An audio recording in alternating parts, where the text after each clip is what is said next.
Honey, look at those beautiful clouds. Those aren't clouds, Daddy. Those are chemtrails. Chemtrails? What are chemtrails? Chemical trails, Daddy, and they're very bad.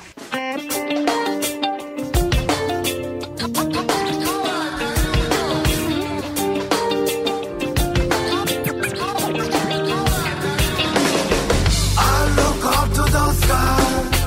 Can you tell me why? Can you tell me why? I don't wanna see you cry. I just wanna see you smile. Baby, I look up to the sky. Can you tell me why? Can you tell me why? I don't wanna see you die. I just wanna see you smile. Baby, miracle in the sky, yeah, we can see clear. Blue skies are gold and white. Lines appear, them say it's natural. Me not believe them. Them say it's vital, and I listen to them. Something strange is going on. Feel it in my heart, sensing something strong. Gotta save the future, put the rumors to rest. Gotta help the children and give it a best can. Stand around and be blind to the fast can. Taking no more, how can they relax? I look up to the sky. Can you tell me why? Can you tell me why? I don't wanna see you cry. I just wanna see you smile. Baby, I look up to the sky. Can you tell me why? Can you tell me why? I don't wanna see you die. I just wanna see you smile. Baby, living on earth, we must respect the earth. Human and animal, we are disaster. Right to peace and opportunity. Hi, this is Dane Wigington with GeoEngineeringWatch.org radio for the week of August 16th, 2014. The same onslaught of insanity continues on too many fronts to really adequately cover. Very briefly, we have Russ Tanner with us today, of course, as always. Wouldn't have a show without Russ. Takes care of everything technical for us. And also Greg Palin today again. It's been a very big help to our cause, by the way, in a lot of ways. Greg, in fact, has helped with the acquisition and distribution of DVDs for our cause. He's contributed much, and not just to geoengineering. Greg has contributed to other aspects of exposing the insanity, the 9/11 truth effort, and so forth. And wish we had more like Greg, but Greg's with us today as well. I'm thankful for that. Very briefly, the ISIS-backed, the U.S., in fact, created ISIS. U.S. and its allies, all of its allies, have backed ISIS, supported ISIS, and you don't see that acknowledgement from the corporate media. They just, of course, show what ISIS is doing, but forget the facts, as they always do, just like with Saddam Hussein. When he was demonized, it wasn't mentioned that the U.S. supplied him his chemical weapons that he used against the Kurds in the late 80s and so forth. So anyway, the truth is always obscured in one way or another with the corporate media. Same in Ukraine as the U.S. pushes for World War III. Very selective truth published on that account. So that insanity is ongoing. As the power structure's backed into a corner, they're going to become ever more dangerous. They're going to play ever more cards. It would seem likely that some big shoe is coming, some false flag event, something, because the power structure is clearly being backed into a corner. People are clearly waking up. I made a trip to the coast this week to assess the marine die-off there and communicate with some people at the Marine Lab along the coast and some other agency folks that are there. And the die-off is indeed real. It's happening. It's being covered by a lot of mainstream media. What was interesting, when I was at the Marine Lab talking to one of the techs there, they're so afraid to acknowledge reality that they simply stare at you and lie. Now, I had another tech from the same lab tell me off the record, it was about 18 months ago now, that they knew the climate engineering was going on and were extremely alarmed and were afraid to speak out. So that was at least some acknowledgement. But this time, with the person I spoke to there, even though mainstream media has covered the marine die-off, and let me read a few headlines about that. Here's one.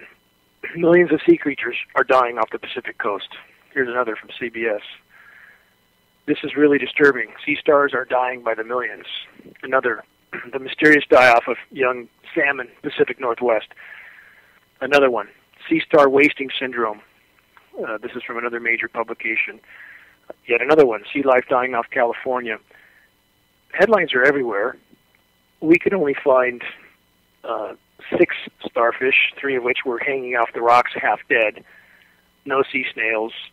A lot of other marine life had washed up dead. There was dead birds and so forth. So this tech at the Marine Lab wouldn't even acknowledge that she even knew this was going on, and stared at me and said she didn't know about any die-off, anything that was other than any cyclical die-off. Well, you know, when these people are paid to simply lie, and that's what they're doing at this point, and they can look you in the eye and be more concerned about their paycheck than they are doing their job, telling the truth, showing any honor to their children if they have any, it's pretty astounding. So there is more awareness with some of the community there, the communities along the coast, some forestry people and so forth. You know, they're very receptive to addressing the climate engineering issue. I left a lot of free DVDs with those people, again, thanks to help from folks like Greg, assisting us to be able to pass out DVDs like that, commercial DVDs, which people are much more likely to watch than some blank DVD and a little white piece of paper, you know, with no labeling. They're much more likely to watch the commercial DVDs. So I loaded up actually a school that's there that's going to be doing a month of training at the Marine Lab, completely stacked them up with DVDs and flyers, as well as a number of other locations along the coast. So trying to start spot fires. As we look a little further at California, here's a headline from Bloomberg, in fact. The lump is getting too big to fit under the rug now. The ongoing incineration of California, and that's all you can call it. This is a headline from Bloomberg. California's record heat is like nothing you've ever seen yet. The headline goes on. Again, this is from Bloomberg, who has formerly really not acknowledged the severity of what's going on. The headline goes on, if hot thermometers actually exploded like they do in cartoons, there would be a lot of mercury to clean up in California right now. The California heat this year is like nothing ever seen, with records that go back to 1895. The chart below shows an average year-to-date temperature, and it shows the chart just going straight up to the roof. Now, this is in spite of the fact that they are lying about the temperatures in California. It's hotter than they are saying, routinely 3, 4, and 5 degrees hotter. We have an absolute cataclysm unfolding here. The state is clearly a target of weather warfare. There's no other word you can apply to it. And although it's connected to other climate things they're trying to accomplish around the globe, the cooling down of the eastern U.S. and the attempt to retain what ice they can in Greenland and the Arctic, so California is partially a climate sacrifice zone. It appears connected with what they're doing in other areas, but it's also a target because they won't let it rain here. Any moisture that moves across us, they simply aerosolize it and eliminate it over and over and over again. So there's much more to this than just a consequence. This is a point of interest too, and this is what I've tried to make clear again and again and again. This is from the same article from Bloomberg. While the temperatures are extreme, they're not entirely unexpected, given the protracted warming of the planet. The orange trend line is consistent, refers to a graph consistent with rising temperatures across the globe. Average surface temperatures on Earth have warmed roughly 1.4 degrees Fahrenheit. Again, it's more than that, we know, because they're falsifying data to the downside, according to NASA. And this is the important part here that many people don't understand yet. The eastern half of the U.S. has had an unusually cold 2014, but it's a quote, and they actually give links to back this up, but it's a lone exception compared to the rest of the planet. That's what people in the eastern U.S. are not getting. Many of them are not getting. 1/2 of 1% of the Earth's surface area is the eastern U.S. The fact that the geoengineers can cool that down does not reflect a global picture, period. The final statement on this article says forecast temperature rises of up to 10 degrees over the next century. At that point, humanity is gone, done. And that's what people don't realize either. And once that wheel turns far enough, there's no stopping it. So climate engineering is making an already bad situation exponentially worse. With all this sorts of data, what do we have? Headlines, this denial never ends. Here's a headline. Global economic forecast sees accelerated growth through 2016. The author of the most recent economic update, Richard Hilly, chief economist, says the accelerated growth will be due to the gradual fading of the past fiscal drags and economic stresses in Europe, U.S., and UK. What does that mean? How do you have economic growth with a biosphere that's totally imploding? Do these people live in a alternate reality? They do. Psychologically, they do. That's not the facts on the ground, but psychologically, they're completely disconnected from reality. There's no acknowledgement of the fact that nature produces 75% of all global GDP for free, or has, and that is now ending by the day. There will be no growth. There is no growth right now. It's completely fictitious, but they feed the lie. They feed it again and again and again. The geoengineers feed it by creating cool downs here and there and completely bamboozling people. I was on a live radio show yesterday in the Bay Area. A good show, great host. My appreciation to them for allowing me 3 hours on this show. But one person called in and couldn't seem to accept the fact that it's not normal to go from 100 degrees to snow in one day. That's not normal historically. It's unprecedented. Couldn't grasp the fact that climate's being engineered. Denial from top to bottom. The hurricanes that were headed for Hawaii, I don't know how many of our listeners saw that. 2 hurricanes were aimed right at Hawaii, probably a shot across their bow to demonstrate that they can aim hurricanes and they can obliterate them at the last moment, which is what they did. In fact, it's completely anomalous. The hurricane, as it was just about to make landfall, completely blew apart. And we posted a video on this, actually. It was very well done. My thanks to the author of that video. Completely anomalous. A lot of recognition of the fact that this was an unprecedented, complete disintegration of this storm. A demonstration of geoengineers and their power. So many people right now are invested in the lie that they will not turn back. From meteorologists to other people in academia, in their attempt to protect their job, their paycheck, they have sold their honor completely, and now they're so invested in that lie that they will not turn back, because to turn back would be to admit they've been wrong the entire time, for years. They're completely immersed in denial and lie at this point. And what is denial? Denial, this is straight out of a psychological analysis publication. Denial is probably one of the best-known defense mechanisms, used often to describe situations in which people seem unable to face reality or admit an obvious truth, i.e. geoengineering. Denial is an outright refusal to admit or recognize that something has occurred or is currently occurring. Drug addicts or alcoholics often deny that they have a problem, while victims of traumatic events may deny that the event ever occurred. Denial functions to protect the ego from things that the individual cannot cope with. Many people cannot cope with the fact that they are being sprayed like rats, and there's nothing they can do about it, except to get up and help us with this fight, which hopefully more people will do. It continues, while this may save us from anxiety or pain, temporarily, denial also requires a substantial investment of energy. Because of this, other defenses are also used to keep these unacceptable feelings from consciousness. In many cases, there might be overwhelming evidence that something is true, yet the person will continue to deny its existence or truth because it is too uncomfortable to face. Denial can involve a flat-out rejection of the existence of a fact or reality. In other cases, it might involve admitting that something is true, but minimizing its importance. Sometimes people will accept reality and the seriousness of the fact, but they will deny their own responsibility instead and blame other people or other outside forces. How many people fit into this category?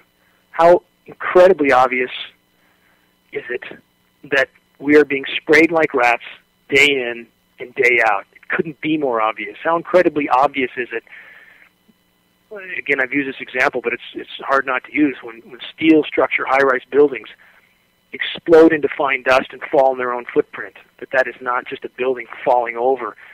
The carbon fire cannot melt steel in this way. It's a virtual impossibility. It's not even close to being possible, yet everybody buys it. And the difference with this moment in time is there is no hiding from what's coming now. There is no hiding. Here's a headline that's 3 days old from the Arctic, Frontline Science Research Groups in the Arctic. Horrific methane eruptions in East Siberian Sea, again 3 days old. A catastrophe of unimaginable proportions is unfolding in the Arctic Ocean. Huge quantities of methane are erupting from the seafloor of the East Siberian Sea and entering the atmosphere over the Arctic Ocean. How come more people in academia have not reported on that a hell of a lot sooner? They had to know. There was plenty of research there, research materials there, for any who chose to look. I chose to look. I have editorials going back 7-8 years on this issue.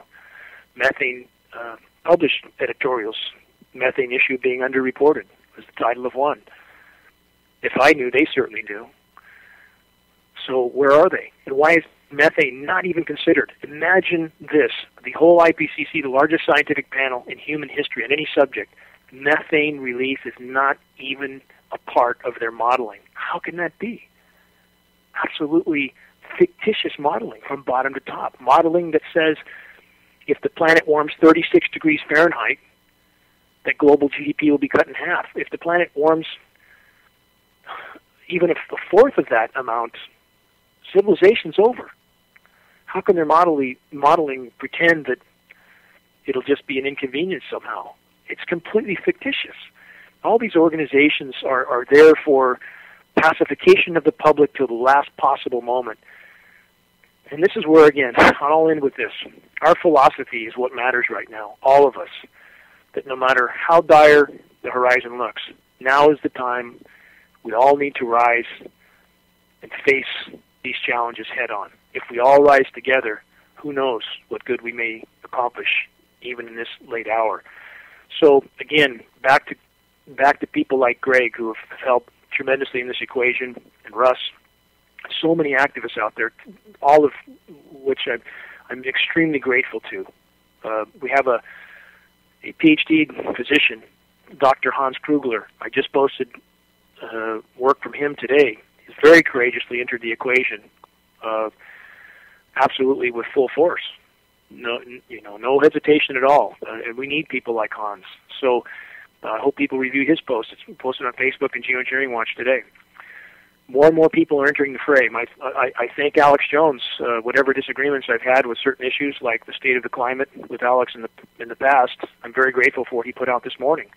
And I hope that there will be an increased recognition in the InfoWars camp that, in fact, the climate's not just warming, it's in total meltdown. And geoengineering is helping to fuel that fire. Not the only cause by any means, but I think it should be considered the most major causal factor in climate disruption today and planetary decimation. So I'm grateful to Alex for what he's put out today. So, Greg, I know I just let you know about what Jones put out, and Russ, I'm not sure if you read it, but I think you guys will both find that is certainly useful, and hopefully they'll be coming together as the situation becomes ever more clear, that hopefully a lot of different camps will come together on a common track, a common trajectory, a common goal of focusing on exposing and stopping climate engineering. So, Greg, thanks for joining us today. You haven't had a chance to look at that piece yet, but I think you'll be pleased. You there, my friend? Yes, Dane, and I was so pleased to hear that Alex came out publicly and acknowledged the geoengineering. I have not seen the piece yet, but I'll be looking at it here when I get back home. But so to his credit, he used repeatedly the geoengineering term. That's very helpful to our cause. Definitely, and I've always, like I told you, Dane, earlier, you'll hear a lot of people say that Alex Jones is flypaper, and people think that he's over the top. I just think that he's extremely passionate. I have listened to Alex for at least 5 years every single day, and I followed him closely to try to determine for myself whether he's credible, because the things he said, the things that he says to the average person are probably somewhat outlandish, but I know that he's spot on because of all the research that I've done on these different topics, and he possesses a level of passion that you don't see very often, and I think that's really, really hard to fake. It's kind of like you have a passion and I have a passion that's hard to fake. So I truly believe that Alex is 100% on the side of truth, and I'm really pleased. A lot of this is about education too, Dane, as you well know. You know, a lot of people haven't seen Chasing Ice. A lot of people haven't seen Dimming the Sun, so they don't have an accurate understanding of the issue. Well, and everybody loves to hate Al Gore. So do I. I mean, Al Gore is the epitome of hypocrisy, but people have to get past that ideology and look at the reality on the ground. And when you have Bloomberg admitting exactly what we've said the whole time, that the eastern U.S. is being systematically cooled down in order to completely confuse the U.S. population, and it's done a damn good job of doing that. But that's only, again, 1/2 of 1% of the Earth's surface area. So hopefully people will start to look at the wider picture. And I hope with Jones that he continues in this track. I really do. I mean, certainly what he posted today, in and of itself, it was on target, and it needed to be reposted. So whatever differences I've had in the past with some things that he's put out in relating to the state of the climate and so forth, this needed to be posted. So I did. And all of us have to sift the baby from the bathwater. All of us do. So, this is something I hope everybody does, and everybody with any site. With the AMIG group, with the headline I just read off from the Arctic Methane Emergency Group, that data is accurate. But then they turn around and call for immediate, wartime scale climate engineering, solar radiation management, as if that hasn't been going on for 60 years, and as if it could help when we already know it's horrifically harmful. So yet again, you have to sift the baby from the bathwater there. So everybody needs to do that. I'm assuming you agree too, Dane, that with Alex Jones, he's got a lot of different issues that he covers, and it's hard to be an expert. And there's a pretty steep learning curve on this issue, short of being able to just look up and see the chemtrails or the geoengineering occurring, solar radiation management, however you want to refer to it. Alex, in his defense, he may not fully understand and have done enough research on this topic. Yeah, I think that is the case. And in fact, what I hope happens is an acknowledgement of the fact that these cool downs, these completely anomalous cool downs, again, in some cases from 100 degrees to snow in one day, are not in any way, shape, or form natural. Not at all. So, once it's acknowledged by people like Alex that is, in fact, a result of geoengineering, people start to realize there's nothing natural in the climate. And, of course, the climate engineers and the military-industrial complex, the fossil fuel industry, those are all in bed together, all of them. Of course, they want the American population to be confused about the climate, be confused about the fact that the current status quo existence is literally pushing us all into certain extinction. And that's the last thing they're going to want the public to understand. So people should think about who would want them to believe the planet is cooling. And that answer should be pretty obvious. The military-industrial complex, the climate engineers, and the fossil fuel industry, of course. So I hope people connect that dot. And again, even at this late hour, it's astounding to me. If you watch, any mainstream television station or look at the people around you, if you're at a shopping mall or something, it's astounding that even now, with the water completely coming over the deck and being knee-deep, almost nobody has a clue. And that has to change quick. Russ, you're in a different neck of the woods completely. I think you've answered this before, but you don't see a lot of people in your circles up there that have any clear comprehension of the fact that the reality we've known is ending by the day. No, not really. People are not catching on fast enough. And to support what you said earlier, yesterday, everybody was raving about how cool the weather was. It was a cool, clear summer day. Of course, it wasn't completely clear because if you look up and you see the continuous haze that covers the entire sky, it makes it very clear that that isn't supposed to be there. But they're cooling down the east, and I can attest to that, Dane. They're really keeping it cool on days like yesterday and making it look like everything is, unseasonably pleasant. Well, I know they are there, and I can attest to the fact that the West is literally hell. That meteorologically speaking, even with them falsifying the temperatures downward here to a massive degree, we are 5 degrees plus above the 30-year norm, which is already above normal, for the beginning stretch of this year. 5 degrees plus. That's meteorologically unheard of for that long of a stretch. They are literally burning us to the ground here. And, many other places around the globe also. And there's simply no hiding this. And the bottom line, people need to remember this, the bottom line, ocean temperatures, bottom line. Ocean temperatures are going through the roof. That's all that matters. There's no hiding that. They can chemically cool things down with air temps in certain places for a while. But as the ocean temperatures go through the roof, you can't hide that. And that's what will dictate global temperatures, period. Russ, can you give the call-in number real quick? I want to open up lines early just so people have the opportunity to call in. Yeah, absolutely, and we do have a caller. The call-in number is 718-717-8296. That's 718-717-8296. And I just want to let you know also, Dane, we've got stories all over the place about horses, illnesses, animal illnesses, all kinds of die-offs continuing. We also have an article that came out this week, I believe it was. I saw this about people gasping for breath. Dozens and dozens of calls on the 911 in the same area.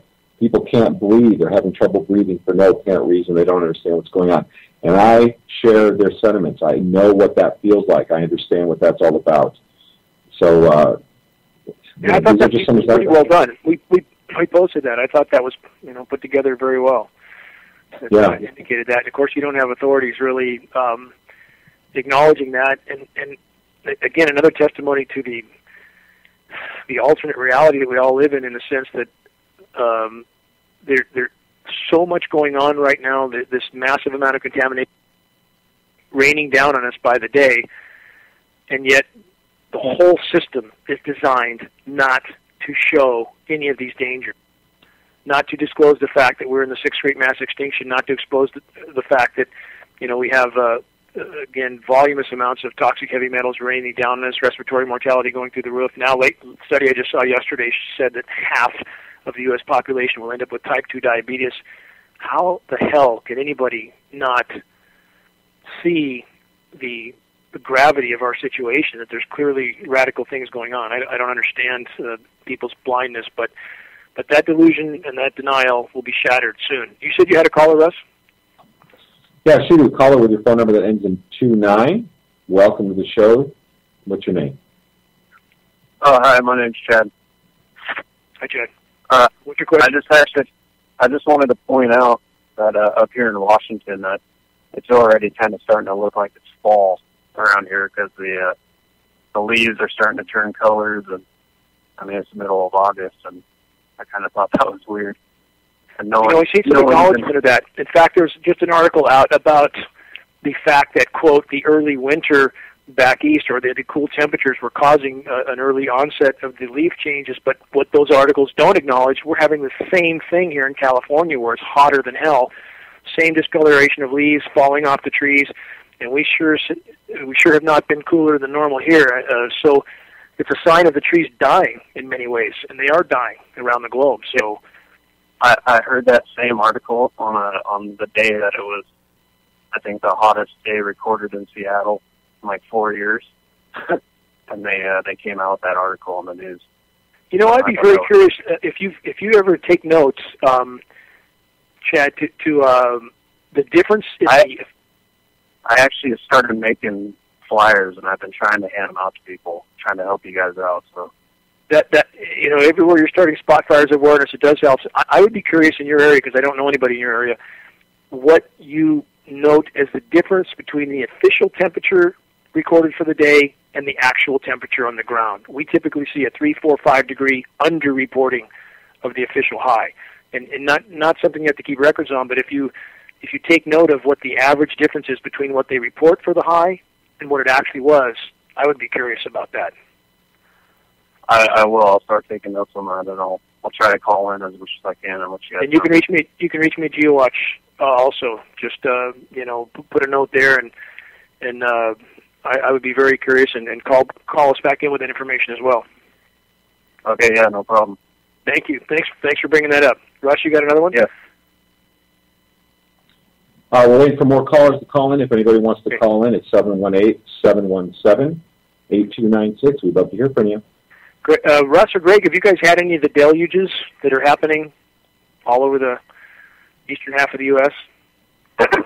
5.5 inches of rain, Dane, last week in about a 3-day period in about 3 different events. I think one was 1.5 inches. One was about 2.5, and the other one was 1.5 inches. So I was between 5.5 and 6 inches of rain in about somewhere between the 3 and 4 day period. And it came down so horribly fast. I think I got 2 inches of rain in that one event in about 20 minutes. Yeah, those are big rain rates, and we're seeing ever larger rain rates when these deluges occur. At the same time, in the West, we can't get a drop no matter what. And when I was at the coast, actually, 2 of the 3 nights I was there, I was awakened in the night by the sound of jet aircraft, very low, flying overhead, 2 or 3 in the morning, thickening the marine layer. I mean, aircraft loud enough to wake me up like that is, they're very low.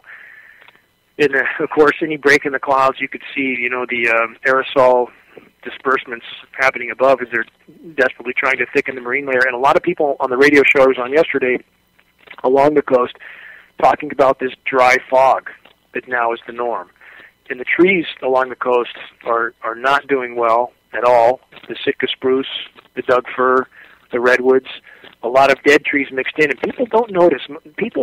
If you don't know trees, people just miss it. They miss all the dead tops, all the dying branches, the fact that the trees are dropping their foliage. It's happening slowly, so it just looks normal to them until the whole forest is dead. But it is definitely dying. There's no question about that. And you see trees in the low-lying areas along the coast where they have the most runoff. That's where typically the most mortality is, because they're getting the most contamination. So, as the oceans die, the gravity of that should be recognized by all. But I feel we're definitely gaining momentum, and some link in the chain has got to break here soon. So, it's up to all of us to keep pounding the pavement. And I don't know, Greg or Russ, are you guys watching anything that's happening? For example, the sanctions against Russia, the ever-increasing sanctions, and these things typically lead to wars. Have you guys seen any of that? Russ, Greg? Most definitely, Dane. In fact, I found it interesting that the sanction was for AK-47s and not ballistic caviar or Snokia vodka or any other items. They would have to put sanctions on AK-47s because, as you well know, I'm a big Second Amendment guy. But I agree. There's no doubt about it. These sanctions do lead to war. They're used as an excuse to fix the war. And, You're breaking up a bit, Greg. We're losing you. Russ, can you hear him okay? Greg, you are breaking up a little bit. Yeah. A lot of noise coming in. Get that audio back. But we do have some callers, Dane, if you want to wait till we can get... Yeah, go ahead, Russ. Okay. Hopefully we can get Greg back. Caller with your phone number that ends in 49. Yes, hi. Hi, this is Ray. I'm in North Florida. Hi, Ray. You all had mentioned, almost on every show about anecdotes about insects disappearing countrywide. I was wondering if you or any of the scientists you've run across have come up with any solid causative information on this, because it's really remarkable where I am. in the You're seeing the same. You're seeing the same die-off. I can go out at dusk in Florida in the summertime and not have mosquitoes land on me. I mean, there are some around, but they used to be the marauding hordes, and there are just a few now, and very few bumblebees, very few honeybees. Oddly enough, fire ants, which live in the ground, they used to push up mounds in my driveway like clockwork every summer, and I realized the other day that all the colonies are gone. They're not pushing up their little mounds. So butterflies seem very few, even though I saw butterflies last winter that survived all the frosts. Very few butterflies in the summer. Yeah, Dane, I want to support what this man is saying, is that I saw a bee die-off in Jamestown and in Bangor after I moved there. In Jamestown, New York, where I live, the year after they started daily spraying, the very next summer, it was very hard to find a bee. It was absolutely amazing, and there were so many, very lush there because they get rain effect or lake effect snow from Lake Erie. The very next summer, you normally wouldn't want to even go out without shoes on because you would end up stepping on bees. There were so many bees, and that all changed in 1 year after the spraying started. Same thing happened in Bangor, too, after the spraying started there. It's happening around the globe. Hey, Greg, are we getting that static from Greg, Russ? I'm not able to determine where it's coming from. Okay. I don't know. I'll keep working on it. Okay, no worries. I just want to try to nail that down. On the bug issue, Ray, to answer that, in Northern California, as measured by a 35-year Forest Service biologist, we can, in fact, attribute the aquatic insect die-off to the toxic metals running through the waterways.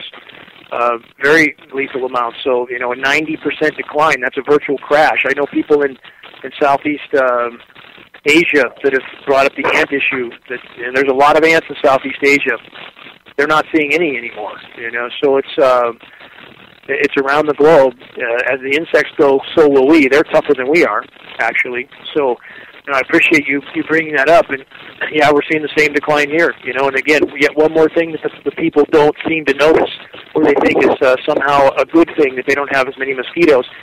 If the insects can't make it, we won't make it either, so I hope everybody does everything they can to reach the people around them. Thanks, Russ. You got that taken care of. Looks like. Yeah, we got it. Everybody needs to contact everyone every potential lead to start a spot fire. Just at the coast, I contacted a couple people there that I thought a mutual friend had already talked to about it, a friend who knows about the climate engineering, and somehow I ended up having to introduce these people to the subject when this friend who's known about it for years, they're his friends, not mine, and I'm not sure why he never said a word to them, and I'm trying to bring this up with people that, if there's anybody in your circles you haven't talked to, you haven't passed data on, take care of that. Pass it on. Whether they reject it or not is secondary. You pass it on. Plant the seed. So, again, all of us need to pull this yoke, for sure. So, hey, Ray, your observations are very helpful. And, again, it's back to the problem at hand. We have to expose and stop climate engineering. We got a caller from your phone number ends in 23. Welcome. Who are we talking with? Hey, this is Helen again in North Georgia. Hi, Helen. I just wanted to throw this out there for everybody to. It's something I noticed last week when I was running errands. The sun seems really, really high in the sky and bright. I was driving home at like 5:30 in the evening, and the sun was still so high up, like it was at maybe the 2 o'clock position, 2 o'clock, and even today, I'm standing out on my deck, and the sun, it's just almost overhead. So I don't know if anyone else is noticing that in their areas, but to me, it just seemed like I remembered in years past when I was a younger child that, 5:30, 6 o'clock, the sun would be way on down in the horizon and would be setting. So I just wanted to put that out there for observation for others and ask if Dane, if you have any thoughts on that, or have you observed that? Different times of year, it just, it can be deceiving. If we saw an axis change of that magnitude, it would be staying light a lot later. There would be huge, and impossible to hide repercussions. So, I would say it's probably just as the year progresses, you have the different angles that are happening, and sometimes that can be deceiving. But we're certainly seeing the sunset, sunrises at the same times, and nothing to indicate there's any such axis change on the horizon. But the bottom line is the sun's very extreme. The intensity of the UV, we certainly know that's occurring.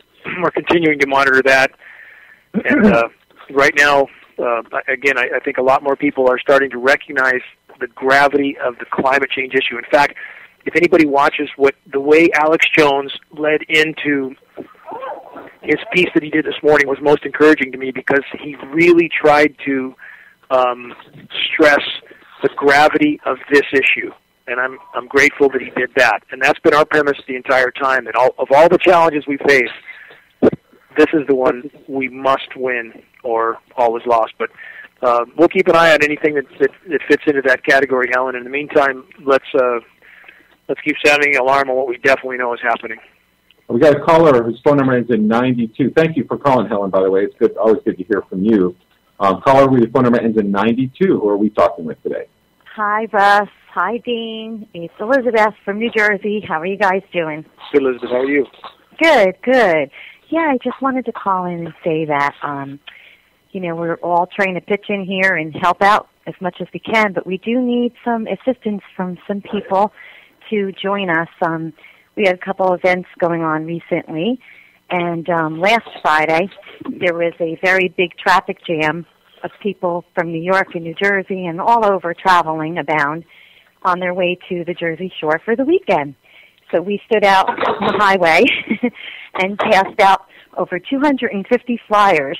Good for you. It was pretty successful. And people were asking us, we couldn't talk too much because it was at a red light, but, they would say, what is this? And we'd say there's information, at the bottom, which had the websites for people to research further. And it was excellent because it was a two-sided flyers, and it literally is a real good deal because you hand the flyer out, they're looking at it, and it makes them curious to look up and research more.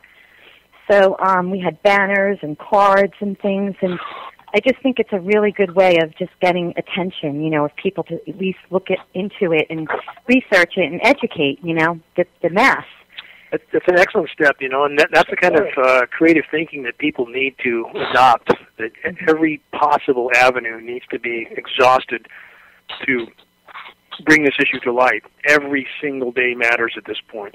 Mm-hmm. So, thank you for that kind of assertive effort, and I hope more people adopt that. So, you might post something about what you did so that more people can see it. Post it on Facebook, and post it on my pages, certainly in Russ's too, and let people know what you did and any other suggestions you have for them to help sound the alarm. Yes, and the other thing I wanted to mention too is we have the Global March coming up in September 27th, and that's going on globally. And we just would like to make sure that we have people, joining in from different states. And, of course, if you can get together, there's people that may be in Pennsylvania and they don't know there's one going on in Philly. If you can get to Philly, that would be great. The folks that are in New Jersey decided to join forces with the folks.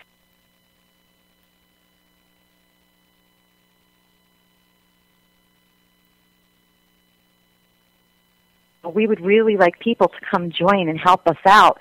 We're hoping to get more people together because we have time yet.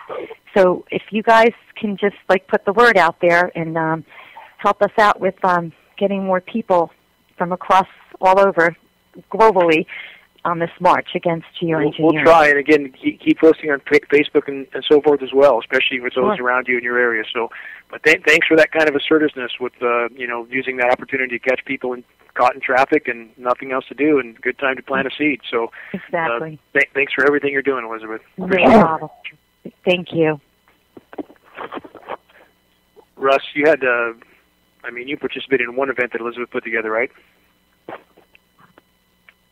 Russ? Hello. Yeah, we went out to East Brunswick and had an event where we had a showing of the film Look Up. Went very, very well. We actually live streamed it. We also have an archive of the whole event. George Barnes was there. Dr. Doug was there. I was there, and we all spoke at the afterward table. So it was really a great event, and Liz did a fantastic job putting that together. Yeah, there's so many things that people can do, and Greg, you're constantly passing out DVDs and so forth down your way, yeah? I think I haven't been able to get Greg back yet. I'm still working on getting Greg back here.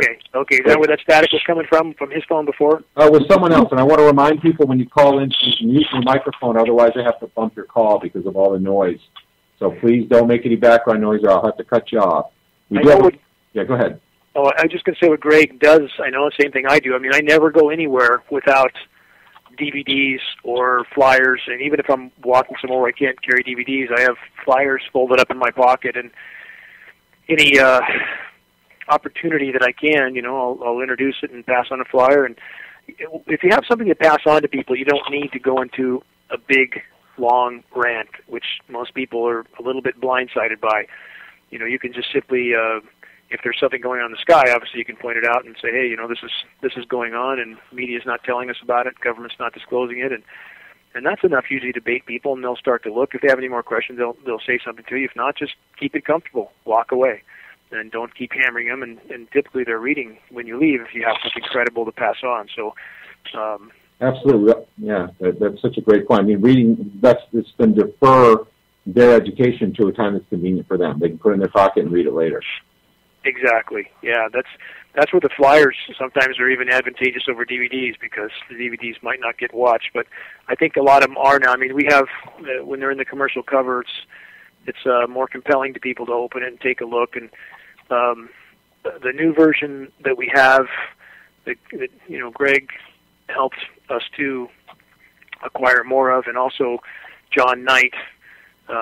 He's an activist here in California, has helped contribute to some of the DVD purchase we just made, but we have a DVD now that will have the Shasta County presentation and 2 other presentations all in the same DVD, and so more material packaged up in the same case, certainly more useful. So we're trying to. We got some callers on the line when you're ready, Dane. No problem. We're trying to hone our efforts to get more data out all the time, so that DVD will be available soon too. Go ahead. On the GeoEngineeringWatch.org website too. Yes, we will put that back up soon. Yeah, in the left column you can find flyers and other stuff that you can download and print as well. Okay, caller, with your number that ends in 62, you're on. How are you today? I'm good. My name is Ty from East Texas. Right off the bat, I would like to give a huge mahalo and thank you to Dane and Russ, especially to Dane. You're such an inspiration. If we had about 20 more of you approaching critical mass, would be it would seem like it would be easier to get to. I wish we had one of you in every state. I really wish we had one of you here in Texas. I'm from Hawaii. I was originally kind of a skeptic. What had really got me on board with this whole issue of climate change and engineering. I've seen a couple of trails over here in Texas. We flew home to Hawaii about 3 years ago. I've seen the same kind of trails, and I was like, wait a minute, there really is something going on.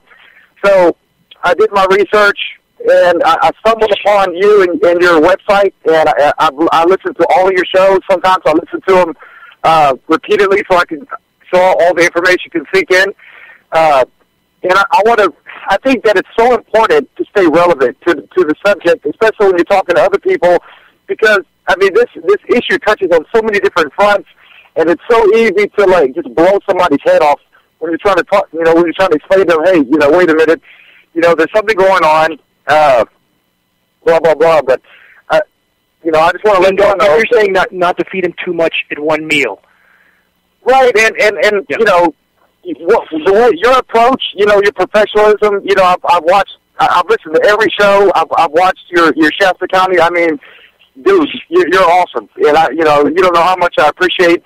I appreciate the support. I appreciate the support a ton, but you know what? I couldn't do what I'm doing without people like you, Russ, Greg. It's all of us pulling together. So, I mean, what you can do there in Texas is extremely helpful to the cause. And again, it's all of us. It's every one of us in this wheel that matters. And anyway, my same gratitude to you. Absolutely, thank you. Well, and a lot of people are like, well, what can we do about it? The only thing really that I think, that's important that we can do right now is try to reach critical mass, try to let as much people know as possible, because, like you said before, that's really going to be the only thing that's really going to make a difference. The more people know, the more power we're going to have to approach this issue. Now, I've got a couple of notes because I've got a lot of information I'd like to share, and I know we're limited on time. Other countries, I know there are some countries that aren't on board with this, namely some countries in South America. I've been seriously entertaining the idea of possibly moving down there. There's a country in South America that doesn't allow GMOs, and from what I understand, there's no climate engineering, and they don't want that in their country. What's y'all's take on that? I think there is a couple exceptions in South America, although I know people in Chile that have been, until recently, not hit too hard, but now they're being hammered. And because of the nature of the atmosphere and the mixing that goes on, it's impossible to hide from the climate engineering. We know this from whale studies from 2010. So it's tough to get away from it. And the bottom line is, if it continues, the whole planet's going to go down, period. And so, it's up to all of us to just bring this to light. And thank you for concurring with what I've tried to, the point I've tried to drive home, that if we could simply bring this to critical mass of awareness, the dominoes would start to fall as people realize, whether they're attorneys, media people, various journalists, when they realize that their denial is not going to save them, it's not going to save their children, we're going to see a completely different equation here when military people realize they're killing their own posterity along with the rest of us. They don't know that right now, and a lot of good men and women in the military are simply misinformed. We need to change that. If we could reach critical mass, there would be a shockwave around the globe. Absolutely, absolutely. Once again, I'm in Texas. I don't, a lot of people that y'all talk to that are from Texas. I mean, you probably know the climate engineering and the geoengineering is just off the charts over here. I mean, I don't need to say it. I mean, I've got guys that I communicate with in Canada, and I have a son that's going to college in California, and we can compare pictures, grid patterns, same type of planes, same exact everything. So if I'm in Texas, somebody's in Canada, we have the same exact pictures. I mean, there's a lot of space in between. Night spraying. A lot of people think, a lot of times you can just see, like yesterday, we got hammered one side of the sky. They, and I get it. They're trying to, manage the radiation from the sun. I get it. But, there's other things that happen. Whenever we have a full moon, you can see trails too. So it's like, I guess there's more than one agenda going on. There's probably a couple of dozen agendas. NASA frequently asked questions. I don't know if you guys have checked it out. This is some scary stuff. The way they're trying to explain it away is, either they have a frequently asked question for almost everything. The pictures they have are obviously of geoengineering, on the FAQs. And this is NASA now trying to explain it away. I have a plane that's doing, half circle, blah blah blah. This is just some scientists conducting a test. Well, we've got a lot of scientists out there conducting tests. There's a website or some type of show called, I think it's on Vimeo. It's a governance initiative, and they have it's not David Keith or Ken Cardera, but it's some other guys, and it just seems like you watch these presentations about geoengineering, and like you said before, it seems like the same people, different people, but they're saying the same exact thing, and they're almost like they're puppets.